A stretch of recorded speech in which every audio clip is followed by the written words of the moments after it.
What's up guys, and welcome to my channel Flame with 4. In this issue 74 from Build a DeLorean from Back to the Future, we're going to be installing the hinge panel.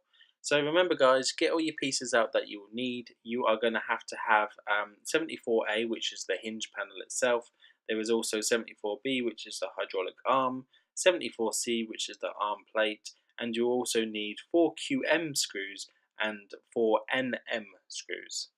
You will need to go grab your door from the last issues that we did, and you will need the hinge panel first. So you want to attach the hinge panel onto the main top of the door, and making sure that the wire isn't snagged in any way. You want to attach that with some NM screws, and then really kind of just go around the top of the door, making sure that all the gaps are filled, because you don't want it to be sitting uneven, because obviously that will not look very good. And also you want to make sure that that wire definitely isn't snagged and it's going through that little tiny slit that's in there for it, so that it obviously goes through fine. Right, so there you go. So that's where those screws go. Then we're going to have to get the main frame, and then we will be attaching the little hydraulic arm onto that using a the hydraulic arm is 74B, and that is attached by a QM screw. So I'll just quickly show you a little demonstration there of what it looks like once I get it, because it's quite fiddly. As you see, that little metal plate sits over the top. The QM screw goes into place and it just kind of holds that and makes it stable. Right, so you want to grab the door now that the door is complete and feed through the wire, obviously making sure that that isn't snagged in any way.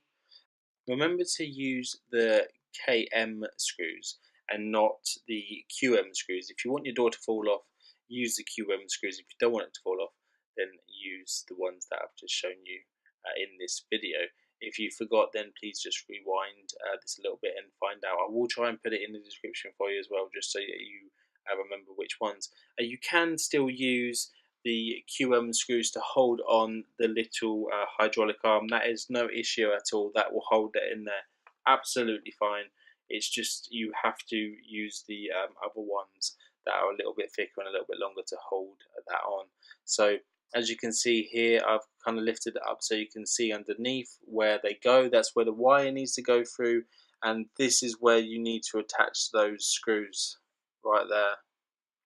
So just kind of giving you a detailed look here, guys, at where everything goes. Remember, once you've got the door on, you do need to make sure that the door fits. I found that putting that little stabilizing block helped me, kind of attach it and stuff like that, which is excellent. But you do need to make sure that your door fits nice and flush.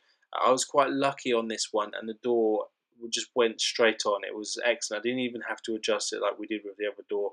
If you haven't seen my adjustment video where I adjust the doors if they don't fit flush, then obviously go see that. We haven't put the wings on, so we don't know if the trim panels are actually going to align with the doors, but I do have a little technique to show you how to do that. But just be careful not to put too much strain on the hinges, because I have seen them break, but it hasn't happened to me yet, so hopefully we are on the right track. I'm just kind of giving you an all-round view of it to show you that, when a car is made from factory, when a car is done, everything is parallel.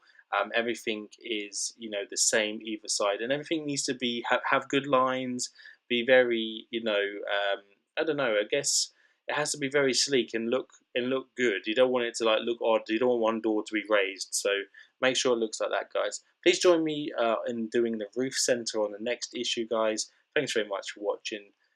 Please subscribe and see you on the next one.